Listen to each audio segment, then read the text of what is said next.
Hey my friends, இன்னைக்கு health care இண்டஸ்ட்ரியில் நடந்திருக்கிற மிகப்பெரிய மெடிக்கல் அட்வான்ஸ்மெண்ட்டை பற்றி தான் நம்ம இந்த வீடியோக்குள்ளார பார்க்க போகிறோம்.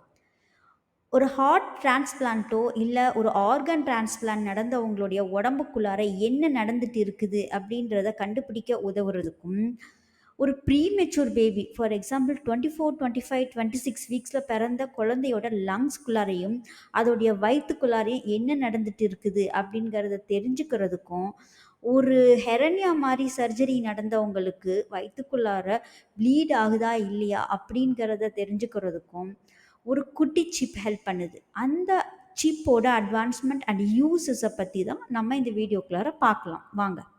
அப்போது ஒரு ப்ரீமெச்சூராக பிறந்த குழந்தையா இருக்கட்டும், இல்லை ஆர்கன் டிரான்ஸ்பிளான்ட், இல்லை ஹார்ட் சர்ஜரி, இல்லை ஹெரனியா, இந்த மாதிரி விஷயம் நடந்திருக்கிற பேஷண்ட்ஸுக்கு என்ன நடக்குது அப்படிங்கிறத அந்த பேஷண்ட்ஸுக்கு தெரிஞ்சுக்கிறதுக்கே 2லேருந்து 3 வாரம் எடுத்துக்குமா.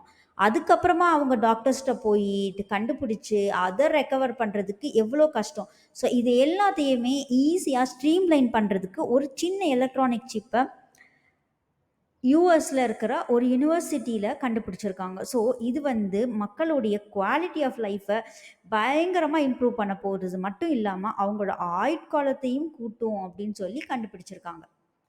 என்னால் ஒரிஜினல் இமேஜை போட முடியல, காப்பிரைட் இஷ்யூ வந்துரும்னு சொல்லிட்டு நான் எக்ஸ்ப்ளனேஷன் பண்ணுறேன், கேட்டுக்கோங்க. ஒரு சிலிக்கான் டேகுக்குள்ளார நம்ம சுண்டு விரலையும் விடவும் குட்டியான ஒரு சைஸில் எல்லா எலக்ட்ரானிக் காம்பனன்ட்ஸையும் அழகாக இந்த சிப் மாதிரி எல்லா விஷயங்களையும் வச்சுட்டு, அந்த சிப்பு வந்து ஒரு சென்சார் கூடயோ இல்லை ஸ்மார்ட் ஃபோன் கூடயோ லிங்க் ஆகிருக்குது. ஸோ அது மூலமாக டேட்டா வந்து வந்துக்கிட்டே இருக்குது. ஸோ டாக்டர்ஸ் வந்து அந்த டேட்டாவை அண்டர்ஸ்டாண்ட் பண்ணி அவங்க வந்து பேஷண்ட்ஸ்க்கு எப்படி ட்ரீட் பண்ணணும் அப்படின்னு சொல்லி பண்ணுறாங்க. ஸோ எல்லா சென்சார்ஸுமே எல்லா எலக்ட்ரானிக் சிப்ஸுமே வந்து உள்ளே வைக்கிறது கிடையாது. சில சிப்ஸ் வந்து டிபெண்டிங் ஆன் த இஷ்யூஸ், அதாவது லங் இஷ்யூஸ் உள்ளவங்களுக்குலாம் வந்து ஆக்சிமீட்டர் மாதிரி நெஞ்சுக்கு மேலே வைக்கிறாங்க. சில சர்ஜரிஸ் அந்த ஆர்கான் டிரான்ஸ்பிளான்ட் பண்ணவங்க அவங்களுடைய சென்சர்ஸ் எல்லாமே கரெக்டாக ஆர்கனுக்கு மேலேயே வச்சுருக்காங்க. ஸோ ஒன் பை ஒன் பார்க்கலாம் வாங்க. ஃபஸ்ட்டு நியூபார்ன் பேபிஸோட ஹெல்ப் பண்ணுற அந்த சிப்பை பற்றி பார்க்கலாம். ஸோ இந்த நியூபார்ன் பேபிஸ்க்கு வந்து எப்படின்னா, அவங்களுக்கு வந்து இந்த சிப் வந்து உள்ளெல்லாம் கிடையாது. ஸோ அவங்களுடைய ஹார்ட்டு, லங்ஸு, அதுக்கப்புறமா வந்து கேஸ்ட்ரோ இன்டெஸ்டைன், அதாவது வயிறு சம்மந்தப்பட்ட இஷ்யூஸ். ஸோ அவங்க எப்படி சாப்பிட்றாங்க, அவங்களுக்கு லங்ஸ் எல்லாம் வந்து கரெக்டாக மானிட்டர் பண்ணணும்ல. ஸோ அதுக்காக அந்த சிப்பை வந்து என்ன பண்ணுறாங்க, ஒரு சென்சார் மாதிரி இருக்குது, அது லங்ஸ் மேலேயோ இல்லை ஹார்ட் பக்கத்துலேயோ இல்லை வயிற்று மேலேயோ வச்சிடுறாங்க. ஸோ அது என்ன பண்ணுது, அந்த லங்ஸ் எப்படி ஃபங்க்ஷன் ஆகுது அப்படிங்கிற விஷயத்த அந்த ஸ்மார்ட் ஃபோனுக்கு கொடுத்துக்கிட்டே இருக்குது. இது வந்து எப்படி இருக்குன்னா, அதுக்கு வந்து ஒரு 2 மைக்ரோஃபோன்ஸ் இருக்குது. அந்த மைக்ரோஃபோன்ஸ் வந்து உள்ளே இருக்கிற லங்ஸை வந்து ஒரு 4D டைரக்ஷனில் ஸ்டெத்தஸ்கோப்பால் கூட அப்படி செக் பண்ண முடியாதாம். அந்த அளவுக்கு 4D டிரெக்ஷனில் அந்த சென்சார் போய் எல்லா டேட்டாவையும் கலெக்ட் பண்ணிடுமா.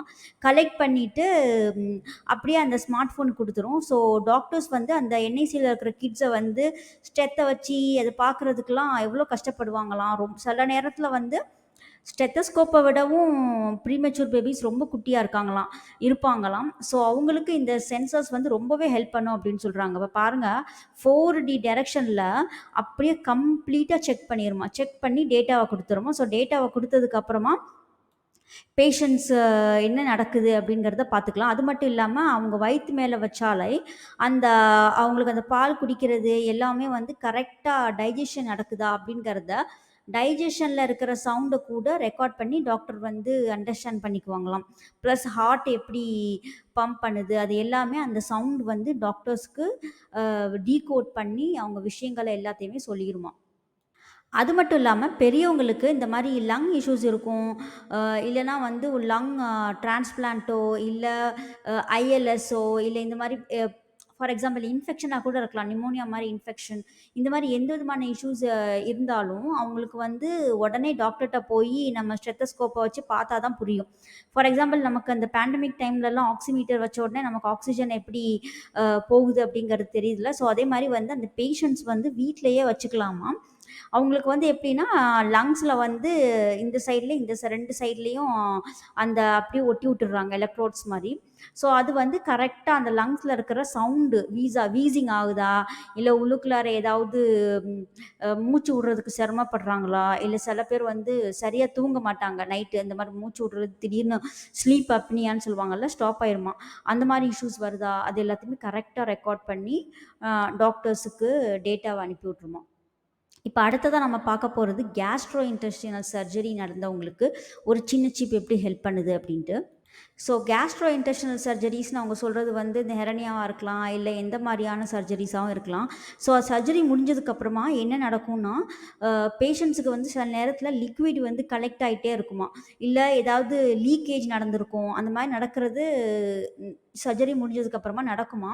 ஸோ அந்த மாதிரி பேஷண்ட்ஸுக்கு வந்து ஏதோ நடக்குது அப்படிங்கிற விஷயமே தெரிஞ்சுக்கணுன்னா அவங்களுக்கு கிட்டத்தட்ட ஒரு 4லேருந்து 5 நாள் ஆகுமா. அதுக்குள்ளார அந்த லீக் ஆகிற இடத்துல வந்து சீல் வச்சு இன்ஃபெக்ஷன் ஆயிருமா. ஸோ இந்த ஒரு சின்ன சிப் மாரி இருக்குது. அது பார்க்குறதுக்கு எப்படின்னா, ஒரு சிலிக்கான் கவர்ல இருக்குது. ஒவ்வொரு ஃபார் எக்ஸாம்பிள் வந்து அமீபா ஷேப்ல இருக்குதுன்னு வச்சுக்கோங்களேன். அதில ஒவ்வொரு அமீபாவோட கால்கள் மாரி இருக்குது அப்படின்னா, அதில ஒவ்வொரு இடத்துலயும் ஒரு மெட்டல் இது வச்சிருக்காங்க. ஸோ அத வந்து ஆப்ரேஷன் பண்ண இடத்துல உள்ளுக்குள்ளார வச்சு விட்டுருவாங்களாம். ஸோ அது வச்ச உடனே என்ன பண்ணுமாம், பிளட்டுக்கும் இல்ல ஏதாவது அனஸ்டோமாசஸ்ன்னு சொல்றாங்க. ஸோ இந்த மாரி லீக்கேஜுக்கு வந்து மெடிக்கல் டெர்மு. ஸோ அந்த லீக்கேஜ் நடக்குதா அப்படிங்கிறத இது கண்டுபிடிக்குமா. எப்படி கண்டுபிடிக்குமா, இந்த மாரி லீக்கேஜ் நடந்த இடத்துல வச்சிருக்கிறதுனால, அதோடைய பிஹெச் வேற மாரி இருக்கும்ல. ஸோ அதனால அதோடைய ஷேப் மாறிடுமாம். ஸோ அல்ட்ராசவுண்ட வச்சு பார்க்கும்போது, அதோட ஷேப் மாறி இருக்கிறத வச்சு டாக்டர்ஸ் கண்டுபிடிச்சிடலாமா, ஓகே ஏதாவது லீக் நடந்திருக்கு அப்படின்னு இம்மீடியட்டா அவங்க ட்ரீட்மெண்ட் பண்ணிடலாமா. ஸோ நீங்க உடனே கேட்கலாம், எதுக்கு வந்து இந்த சிப்ப உள்ள வச்சு அப்புறமா வந்து அல்ட்ராசவுண்ட் எடுக்குறாங்க. ஒரேடியா அல்ட்ராசவுண்ட் எடுத்துரலாமே அப்படின்ட்டு. அல்ட்ராசவுண்ட் வந்து கேஸ்ட்ரிக் ஜூஸா, இல்ல பிளட்டா, இல்ல ஏதாவது ஆப்ரேஷன் நடந்த சைட்ல இருந்து தான் லீக் ஆகுதா அப்படிங்கிறத வந்து அல்ட்ராசவுண்டோ, சிடி ஸ்கேனோ எக்ஸாக்ட்டா கண்டுபிடிச்சு சொல்லாதாம் வந்து. என்னமோ ரத்தமா இருந்தா கூட இருக்கலாம் அப்படிங்கிறது தெரியுமா. ஸோ இந்த மாரி ஒரு சிப் வைக்கும்போது பேஷண்ட்ஸுக்கும், டாக்டர்ஸுக்கும் இருக்கிற டிரான்ஸ்பேரன்சி ரொம்ப நல்லா இருக்குதும். ஸோ இம்மீடியட்டா நம்ம வந்து பேஷண்ட்ஸ வந்து காப்பாத்திரலாம் அப்படின்னு சொல்றாங்க. ஸோ அடுத்ததா நம்ம பார்க்க போற அட்வான்ஸ்மென்ட் வந்து இன்னொரு விஷயம் என்னன்னா, இந்த கேஸ்ட்ரோ இன்டெஸ்டினல் சர்ஜரி நடந்த இடத்துல வைக்கிறாங்கல்ல, ஸோ அது வந்து பயோ ரீசார்பபிளாம். அதாவது எப்படின்னா, சர்ஜரி நடந்து ஒரு 2 வாரத்துக்கு தான் நம்ம கேர்ஃபுல்லா இருக்கணும். ஸோ அந்த டைமுக்கு இது ஹெல்ப் பண்ணும் இந்த சிப். அதுக்கப்புறம் என்ன ஆகும், திருப்பி நீங்க கட் பண்ணிலாம் எடுக்க தேவையில்லையாம் டாக்டர்ஸு. அதுவாவே வந்து பாடிய அப்சார்ப் பண்ணி ரீஅப்சார்ப் பண்ணிக்குமா வந்து. ஸோ அதனால திருப்பி அந்த சென்சார்ஸ சர்ஜரி பண்ணி எடுக்கணும் அப்படிங்கிற அவசியமே கிடையாதுன்னு சொல்றாங்க. ஸோ இதுதான் இதோடைய இம்பார்ட்டன்ட் அட்வான்ஸ்மெண்ட். அடுத்து பார்க்க போறது வந்து என்னன்னா, ஆர்கன் டிரான்ஸ்பிளான்ட். முக்கியமா அதிகமான ஆர்கன் டிரான்ஸ்பிளான்ட் நடக்கிறது வந்து கிட்னி டிரான்ஸ்பிளான்டேஷன் தான் நடக்குமாம். ஏன்னா இந்த உலகத்துல இருக்கிறவங்களுக்கு வந்து ஹார்ட்டுக்கு அடுத்ததா கிட்னி ரொம்ப இஷ்யூஸ் குடுக்கும் அப்படின்னு சொல்றாங்க. ஸோ இந்த கிட்னி டிரான்ஸ்பிளான்ட் பண்ணவங்களுக்கு என்ன ஆகும்னா, திடீர்னு கிட்னி டிரான்ஸ்பிளான்ட்ன்னு கிடையாது. எந்த விதமான ஆர்கன் டிரான்ஸ்பிளான்ட்டா இருந்தாலும், திடீர்னு ஆர்கன் ரிஜெக்ட் ஆயிரும். அதுக்காக அவங்களுக்கு வந்து ரிஜெக்ட் ஆகாம இருக்கணும்னு சொல்லிட்டு, நெறைய டேப்லெட்ஸு அதெல்லாம் குடுப்பாங்க. ஸோ அதுவே அவங்க பேஷண்ட்ஸோட இம்யூனிட்டி எல்லாம் குறைச்சிரும் அப்படின்னு சொல்றாங்க. ஸோ இந்த மாரி டிரான்ஸ்பிளான்ட் ஆனவங்களுக்கு இந்த மாரி ஒரு குட்டி சிப் வச்சிருக்காங்க. அதுவும் எப்படின்னா விரல் சைஸ்ல தான் இருக்குது. ஐ மீன் விரல் சொன்னது நான் சுண்டு விரலோட 1/4 ஆஃப் த சுண்டு விரல் ஒரு சிலிக்கான் இதுல அந்த எலக்ட்ரோட்ஸ் எல்லாமே இருக்குது. ஸோ அத என்ன பண்றாங்க, ஆப்ரேஷன் பண்ணி அந்த கிட்னி டிரான்ஸ்பிளான்ட் நடந்ததுக்கு அப்புறமா, அது மேலேயே வச்சுடுறாங்க. ஸோ அது வந்து கிட்னி எல்லாம் எந்த அளவுக்கு டேமேஜ் பண்ணாதான், அந்த ஏன்னா அதுவே ஒரு சிலிக்கான் இதில தானே அந்த எலக்ட்ரோட ராப் பண்ணி வச்சிருக்காங்க. ஸோ கரெக்ட்டா அந்த இடத்துல போய் இம்ப்ளான்ட் ஆயிருமா. இது பயோ எலக்ட்ரானிக் இம்ப்ளான்ட்டாம். ஸோ அது வந்து நகத்தோட சைஸு, நம்மளுடைய சுண்டு விரலோட நகத்தோட சைஸை விடவும் ரொம்ப குட்டியா இருக்குமாம். ஸோ இது வந்து என்ன பண்ணுமா, பாடியில ஐ மீன் கிட்னியில டிரான்ஸ்பிளான்ட் பண்ணியிருப்பாங்கல்ல, அதோட டெம்பரேச்சரு 0.6 டிகிரி மாறுனா கூட அது வந்து சொல்லிடுமா. ஸோ 0.6 டிகிரி அந்த அளவுக்கு அது வந்து ரொம்ப சென்சிட்டிவாம். ஸோ வந்து சின்ன சின்ன டெம்பரேச்சர் சேஞ்சஸ் வந்து பாடியில எப்பவுமே இருக்கிறதானாம். ஆனா வந்து ஒரு 24ல இருந்து 48 மணி நேரம் வரைக்கும் நம்ம ஆர்கன்ல வந்து டெம்பரேச்சர் மாறுறது வந்து நமக்கு வெளிய தெரியறதுக்கு கிட்டத்தட்ட 24 மணி நேரத்துலருந்து 48 மணி நேரம் ஆகுமா. ஸோ இது வந்து அதுக்கு முன்னாடியே டிடெக்ட் பண்ணி நமக்கு வந்து ஸ்மார்ட் ஃபோனுக்கோ, இல்ல டாக்டர்ஸோட சாஃப்ட்வேருக்கும் அனுப்பி விட்டுரும். ஸோ அது மூலமா டாக்டர்ஸ் வந்து இம்மீடியட்டா ட்ரீட்மெண்ட் பண்ணிருவாங்களாம். ஸோ கான்ஸ்டன்ட்டா 24 மணி நேரத்துலேருந்து 48 மணி நேரம் டெம்பரேச்சர் ஸ்பைக்காவே ஆயிட்டு இருக்குது அப்படின்னா, ஆர்கன் ரிஜெக்ஷன நோக்கி பாடி போயிட்டு இருக்குது அப்படின்னு அர்த்தமா. இம்மீடியட்டா அவங்களுக்கு வந்து வெயிட் பண்ணாம டாக்டர்ஸ் வந்து ட்ரீட்மெண்ட் ஆரம்பிச்சிடலாம் அப்படின்னு சொல்லியிருக்காங்க. இது மூலமா டிரான்ஸ்பிளான்ட் சக்ஸஸ் ரேட்டு முன்னாடி இருந்தத விட நெறையா நடக்கும் அப்படின்னு சொல்லி டாக்டர்ஸ் எதிர்பார்த்துருக்காங்க. ஸோ அடுத்ததா நம்ம பார்க்க போறது, ஹார்ட் சர்ஜரிஸ் நடந்திருக்கிறவங்களுக்கு யூஸ் ஆகக்கூடிய ஹார்ட் மானிட்டர்ஸ். ஸோ இதுவும் வந்து ஹார்ட் சர்ஜரி நடந்தவங்களுக்கு, ஹார்ட் சர்ஜரி நடந்த இடத்துல அதுக்கு மேலேயே வச்சுருவாங்களாம். இதோடைய சைஸும் வந்து கிட்டத்தட்ட வந்து நகத்தோட அந்த சைஸ்ன்னு சொல்கிறாங்க. அதாவது அந்த குட்டி போஸ்டேஜ் ஸ்டாம்ப் இருக்குல்ல, அதோட சைஸில் இருக்குமா. ஸோ அந்த சர்ஜரி நடந்த இடத்துல மேலே இம்ப்ளான்ட் பண்ணிடுவாங்களாம். ஸோ இதுவும் பயோ ரீசார்பபிள், அதாவது பாடியே வந்து கொஞ்சம் நாள் ஆனதுக்கப்புறமா அதை வந்து கரைச்சி விட்டுருமா. ஸோ இது வந்து என்ன பண்ணுமா, சர்ஜரி நடந்த உடனே, அதாவது வந்து பேஸ் மேக்கர் வைக்கிறவங்க, இல்லை வந்து இந்த மாதிரி பெரிய ஓப்பன் ஹார்ட் சர்ஜரிஸு அந்த மாதிரி இருக்கிறவங்களுக்கு இது ஹெல்ப் பண்ணுமா. ஸோ இது அது மட்டும் இல்லாமல் அந்த ஹார்ட்டோட இம்மீடியட் பிக்சர் எப்படி இருக்குது, ஒரு 4D பிக்சர் மாதிரி காட்டிடுமா. அப்புறம் இந்த ஹார்ட்டோட பீட்ஸு, ஹார்ட்டோடைய சேஞ்சஸ்ஸு, ஹார்ட் எப்படி பம்ப் பண்ணுது அப்படின்னு எல்லாத்தையும் அப்படியே வந்து இமேஜ் மாதிரி அந்த அவங்க லேப்டாப்புக்கு, அந்த கம்ப்யூட்டருக்கு வந்து சாஃப்ட்வேர் வந்து ட்ரான்ஸ்ஃபர் பண்ணிடுமா. ஸோ அது வந்து என்ன பண்ணோன்னா, நமக்கு வந்து டாக்டர்ஸ்க்கு வந்து இன்னுமே ஹார்ட்டை பற்றியான ஃபங்க்ஷன், ஹார்ட்டோட மெக்கானிசம்மு, ஒரு பேஷண்ட் வந்து ஹார்ட் சர்ஜரி நடந்ததுக்கு அப்புறமா எப்படி ஹார்ட் வந்து தன்னை சரி பண்ணிக்குது, அது எல்லாத்தையுமே வந்து இந்த சிப் மூலமா டாக்டர்ஸ்க்கு புரிஞ்சுக்க முடியுமாம். ஸோ இது மூலமா டாக்டர்ஸுக்கு இன்னும் பேஷண்ட்ஸுக்கு வந்து ஒரு விழிப்புணர்வு கொடுக்க முடியும் அப்படின்னு சொல்றாங்க. ஸோ இதுவும் வந்து நமக்கு வந்து ஹார்ட் சர்ஜரி நடந்து ஒரு 2லேருந்து 3 வாரம் வரைக்கும் அந்த இம்ப்ளான்ட் வந்து ஹார்ட்ல இருக்குமா. ஸோ அதுக்கப்புறம் தானாவே அது பயோ ரீசார்பபிளா ஆயிரும் அப்படின்னு சொல்றாங்க.